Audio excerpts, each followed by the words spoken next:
Yes good evening my dear students. இப்போ நம்ம டேலியில் opening balance create பண்ணிட்டோம். ஓப்பனிங் பேலன்ஸ் க்ரியேட் பண்ணிட்டோம் அப்படின்னா டிஃப்ரென்ஸ் இன் ஓப்பனிங் பேலன்ஸ் இங்கே பார்த்தீங்கன்னா டிஃப்ரென்ஸ் இன் ஓப்பனிங் பேலன்ஸு 17,46,000. முதல்ல டிஃப்ரென்ஸ் இன் ஓப்பனிங் பேலன்ஸு எந்த சைடு வருதுன்னு பாருங்கள். Difference in opening balance debit side வருதுன்னா நீங்கள் டெபிட் சைடு ஐட்டம்னா கொஞ்சம் கரெக்டாக செக் பண்ணுங்கள். டெபிட் சைடு ஐட்டம்னாக்க ஒன்று பேலன்ஸ் ஷீட்டில் வரக்கூடிய ஐட்டமாக இருக்கணும், அல்லது ப்ராஃபிட் அண்ட் லாஸ் அக்கௌண்ட்டில் வரக்கூடிய ஐட்டம் இருக்கும். அவ்வளோதான், ரைட்டுங்களா?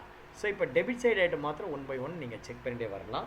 இப்போ வந்து பார்த்திங்கன்னா உங்களுக்கு நீங்கள் வந்து இதுலேருந்து செக் பண்ணிகிட்டே வந்துடுங்க. இப்போ வந்து பார்த்திங்கன்னா இப்போது ஆரம்பத்துலேருந்து டெபிட் சைடு ஐட்டம் 1 by 1 இப்போ பார்த்துட்டே வரணும்.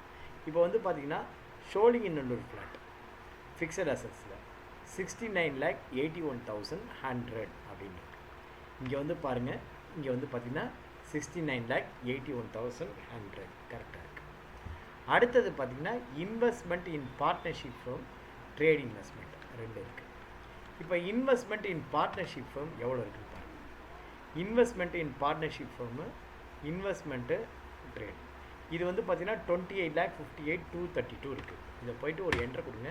28,58,232.69 இருக்குது. அடுத்தது சிவா அண்ட் கோ 7,06,905, 7,06,905. ஸோ இது கரெக்டாக இருக்குது. அடுத்தது கரண்ட் அசட்ஸ். இப்போ பார்த்தீங்கன்னா இங்கே க்ளோசிங் ஸ்டாக் நம்ம கொடுத்துருக்கோம். ஓகேவா? ஸ்டாக் வந்து இங்கே இருக்குது, பட் வந்து இங்கே வரல. அப்போ என்ன பண்ணணும்னா, இது எதனால் மிஸ்டேக் அப்படின்னா F11 ப்ரெஸ் பண்ணணும். F11 ப்ரெஸ் பண்ணிவிட்டு இதில் இன்டகிரேஷன் அப்படின்னு ஒரு பார்ட் இருக்குது. இதில் maintain inventory S, integrate accounts with inventory நான் சொல்லி முடிக்கிற வரைக்கும் அதாவது இந்த 16 சம் 20 சம் உங்களுக்கு நான் போஸ்ட் பண்ணியிருக்கேன் இல்லையா, அதில் இருக்கிற எந்த சம்முக்குமே integrate accounts with inventory yes கொடுக்காதீங்க, நோ கொடுங்க. ஓகேங்களா? என்ன பண்ணணும்? Integrate accounts with inventory yes கொடுக்காதீங்க, நோ கொடுங்க, கண்ட்ரோல் ஏ கொடுங்க. இப்போ போய் பாருங்கள், டிஃப்ரென்ஸ் இன் ஓப்பனிங் பேலன்ஸு எங்கேயோ இருந்த டிஃப்ரென்ஸ் இன் ஓப்பனிங் பேலன்ஸ் இங்கே வந்துச்சு. இப்போ க்ளோசிங் ஸ்டாக்கு 17,50,000 நீங்கள் போட்ட க்ளோசிங் ஸ்டாக்கு இங்கே வந்துடுச்சு. ஓகேவா? க்ளோசிங் ஸ்டாக்கு இப்போ வந்தாச்சு. ஓகே, அப்போ கூட பாருங்கள் டிஃப்ரென்ஸ் இன் ஓப்பனிங் பேலன்ஸ் இருக்குது. இப்போ டிஃப்ரென்ஸ் இன் ஓப்பனிங் பேலன்ஸ் எந்த சைடு இருக்குது அப்படின்னா உங்களுக்கு டிஃப்ரென்ஸ் இன் ஓப்பனிங் பேலன்ஸ் இப்போ கிரெடிட் சைடு வந்துருச்சு. அப்போ கிரெடிட் சைடு ஐட்டம்லாம் 1 by 1 அப்படியே செக் பண்ணிகிட்டே வந்தீங்கன்னா உங்களுக்கு தெரிஞ்சுக்கணும். ஸோ முதல்ல டெபிட் சைடு பாருறோம், அதை அப்படியே செக் பண்ணிகிட்டே வந்துடும். இப்போ லோன்ஸ் அண்ட் அட்வான்சஸ் பாருங்கள். Loans and advances 6,60,000. Loans and advances 6,60,000. ஓகேவா? ஒரு 330, ஒரு 3, 6,60,000. Okay, done. அடுத்தது பார்த்தீங்கன்னா cash in hand 30,900. Cash in hand 30,900. Okay, stock போட்டாச்சு. ஓகே, பேங்க் வந்து 1,29,000. ஓகேவா? அதுவும் போட்டாச்சு. ஓகே, வேறு என்ன வரல இன்னும்? இதில் வந்து பார்த்திங்கன்னா trade investment in partnership firm வந்தாச்சு. ட்ரேட் இன்வெஸ்ட்மெண்ட் அது பாருங்கள். ட்ரேட் இன்வெஸ்ட்மெண்ட்டு மொத்தம் 19,84,905. அதை போய் தலையில் ஒரு தட்டுனா இப்போ பாருங்கள், இதில் எல்லாம் வரிசையாக வருதா? 4,50,000 4,50,000. அடுத்தது 4,89,905, 4,89,905 வந்துச்சு.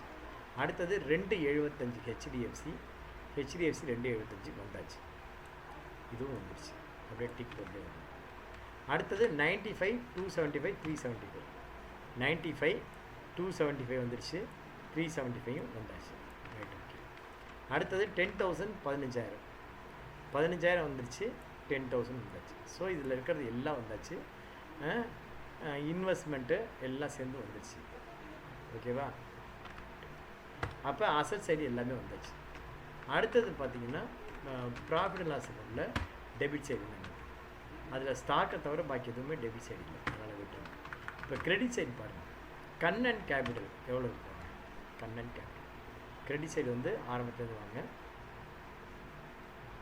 11,89,000 சரி 1,18,93,520. 1,18,93,520. ஓகே. அடுத்தது அன்செக்யூர்ட் லோன் பாருங்கள். 450, 337,500, மொத்தம் 787,500 வந்தாச்சு. ஓகே. அடுத்தது ப்ராஃபிட் அண்ட் லாஸ் அக்கௌண்ட் பாருங்கள். ப்ராஃபிட் அண்ட் லாஸ் அக்கௌண்ட்டில் வந்து பார்த்திங்கன்னா 23,86,531 அப்படின்னு இருக்குது.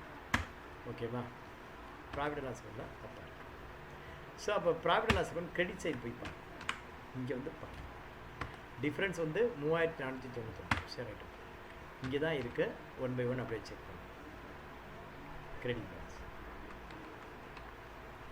பேங்க் இன்ட்ரெஸ்ட் 3418 இருக்குது. அடுத்தது ப்ரோக்கரேஜ் 153,753. இங்கே ப்ரோக்கரேஜ் இருக்குது, இருக்குது. கமிஷன் மாத்திரம் இன்னும் வரல, பார்த்துக்கலாம். கமிஷன் வந்தாச்சு 8100. ஓகே.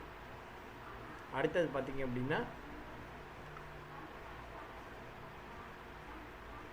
இங்கே பார்த்தீங்கன்னா இங்கே 3491 ரூபா 70 பைசா இருக்கு இல்லையா. இங்கே வந்து பார்த்தீங்கன்னா 3492க்கு இன்கம் டேக்ஸ் ரீஃபண்ட் அப்படின்னு ஒரு லெட்ஜர் இருக்குது, நம்ம விட்டுட்டோம். Income tax refund. ஸோ இப்போ ஒரு லெட்ஜர் விட்டுட்டோம். அப்போ கேட்வே ஆஃப் டேலியில் போய்ட்டு கிரியேட்டில் போய்ட்டு லெட்ஜரில் இன்கம் டேக்ஸ் ரீஃபண்ட் அப்படின்னு சொல்லிட்டு இது எது கீழே வரணும் அப்படின்னு பார்த்தீங்கன்னா இன்டைரக்ட் இன்கமில் இருக்குது. இது வந்து பார்த்தீங்கன்னா இன்டைரக்ட் இன்கம். இது கீழே வந்து இன்டைரக்ட் இன்கம் எவ்வளோ அமௌண்ட்டு அப்படின்னு பார்த்தீங்கன்னா 3492 ரூபா. இப்படி தான் நீங்கள் மிஸ்டேக்கை கண்டுபிடிச்சிருக்கீங்க. இப்போ என்ட்ரு கொடுக்குறேன், சேவ் பண்ணியாச்சு. இப்போ போய் பேலன்ஸ் ஷீட்டில் பாருங்கள், டிஃப்ரென்ஸ் இன் ஓப்பனிங் பேலன்ஸு 30 பைசா இருக்குது. திரும்பவும் டிஃப்ரென்ஸ் இன் ஓப்பனிங் பேலன்ஸு இப்போ அசட் சைடு வருது. அப்போ அசட் சைடு வருதுன்னா பைசா காலத்தில் தான் ஏதோ டிஃப்ரென்ஸ். எப்படி அட்ஜஸ்ட் பண்ணுறது?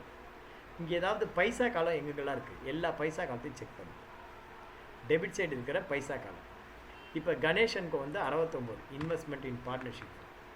இன்வெஸ்ட்மெண்ட் இன் பார்ட்னர்ஷிப் 69 பைசா இருக்கா, ரைட். ஓகே. அடுத்த பைசா காலம் எங்கே வருது? எஃப்டி ப்ரீமியம் ஆஃப் ப்ளஸில் வருது. 1 பைசாவா 905 1 பைசா, ரைட். ஓகே. அப்படியே வாங்க கீழே, அப்படியே வாங்க கீழே, கடைசி வரைக்கும் ஏதாவது இருக்கா பாருங்கள். வேறு ஏதாவது பைசா காலம் இருக்கா? இல்லை. ஸோ கிரெடிட் சைடு பாருங்கள், பைசா காலம் பாருங்க. கிரெடிட் சைடு, கிரெடிட் சைடில் பைசா காலம் இருக்குது. கிரெடிட் சைடில் பைசா காலம் எங்கேயுமே இல்லையா?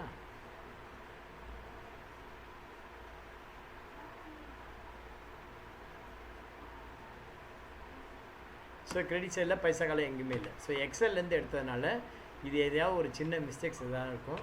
ஒன்றும் பிரச்சனை இல்லை. நீங்கள் என்ன பண்ணுங்கள், எதுலையாவது ஒரு பைசா காலத்தை இப்போ 30 பைசா இருக்கா, 30 பைசா ஆட் பண்ணி விட்ருங்க.